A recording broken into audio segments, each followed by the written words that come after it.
Welcome to the Fantasy NASCAR Podcast. I am Race for the Prize. This is going to be your 5-minute Richmond recap. Let you know what happened in the Xfinity Series, help you get ready for the Martinsville race. As always, racefortheprize.com. That's where you can get access to the Fantasy NASCAR spreadsheet, $30 for the month of April. Get in on it. Like, subscribe, and share the videos. We're going to recap Richmond, help us out from Martinsville. Obviously, Eric Almirola, Chandler Smith, Taylor Gray. These are JGR Toyotas. They are awesome this season. You've got to play them. Eric Almirola and Chandler Smith are going to be back at Martinsville this week, and we expect them to crush. Chandler Smith, his crew chief, Jeff Mendering, has crushed here in the past. Eric Almirola has been very strong over the last couple races in the Cup Series. And then Taylor Gray is going to be back for the JGR Toyotas. Taylor Gray is a championship contender in the Xfinity Series. He looks fast. He'll be fine again this week. And we look at his average driver rating. He was running up front for most of it, despite starting in 27th. That will get a good price tag. Bubba Pollard messed up qualifying. He was the first to go out. Not really surprised. Crazy practice.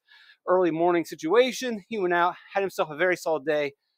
We won't see him for a while, but a chalky value play starting 37th. Not even value play, but chalk play.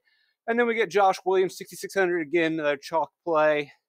A Colleague car, although Colleague are not as good as they used to be, they are 15th place cars. You get him started in 26 at 6,600.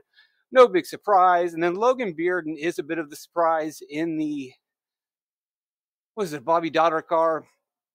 And we really didn't expect this type of performance from him. Or actually, might as have. He ran 25th. He finished 22nd. It's just simply that as we look through here, all of the other drivers, sandwiched between Josh Williams, in terms of fantasy points, you had to pay for. You got to pay for finishing position. Not a lot of movement. That's what we expected going into the Richmond race. We talked about this ad nauseum.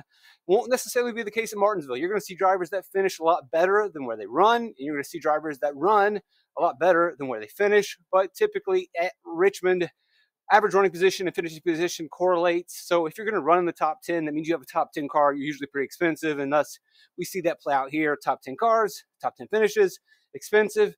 And the one guy that just actually fits in here is going to be Logan Bearden. Now, it could have been a different situation had Garrett Smithley had a price tag, but even if he did have a price tag and was in the pool, he didn't score enough points. And so it just ended up being his day. No one else scored anything. There's your optimal lineup. So really, one punt or extreme value, and then some kind of obvious value that played out because of starting position. Let's run through the laps and just get an idea of who ran well in this race as we quickly recap. And we'll mainly focus on the biggest moment of the race. So, again, if we just look at the laps, 210 laps inside the top 5 for Smith and for Almirola. Very solid days. Taylor Gray, not as many laps in the top 5, but again, he had to drive through the field. Same thing for Bubba Pollard, but again, he had to drive through the field. Corey Heim, very solid in the Sam Hunt TRD race car. Jesse Love with a solid day, although I think the result might be a little bit inflated, but he definitely had a top 10 car. We'll get to that in a second. Austin Hill ran a lot more laps in the top 5. Probably should have finished better. Same thing for Cole Custer. Same thing for Justin Allgaier. Same thing for Riley Herbst. Very important. 5th most laps inside the top 5, but he finishes 10th. Justin Allgaier, 3rd most laps inside the top 5, but he finishes 11th. So some people may downgrade Allgaier going into this week. You shouldn't. He was very solid. Again, Parker Retzlaff ran a lot better than what his finish was. And so we'll just go ahead and get to that point. That's the turning point. So we flip through the race. Typical race. You got some wrecks. You got some attrition. You got some failures. Maybe we'll get those if we have time, but I do want to hit this key point here. Lap 173, stage 3, you have a decision because it's still pretty early in the stage. Do you go ahead and slap those tires on? We haven't run very many laps. If we get another caution and you take your tires, then you're out of tires. If you save a pair and we get a caution, which it is racing, then you're going to win. Chandler Smith, Eric Almirola said, give me the tires. Taylor Gray, give me the tires. Heim, give me the tires. Jesse Love, all these drivers take the tires. They'll restart outside of the top 10. And then once you know it, Justin Allgaier, who's having a great day, Custer, all these guys, they stay out on pit or stay out. They don't take the tires. And they fade. Now, some of them actually halfway hang on, like a Josh Williams is able to nurse it along. Some are able to get decent finishes, but that is really the turning point of this race. And that's why you get some of these guys who finish a little bit better than maybe they should have.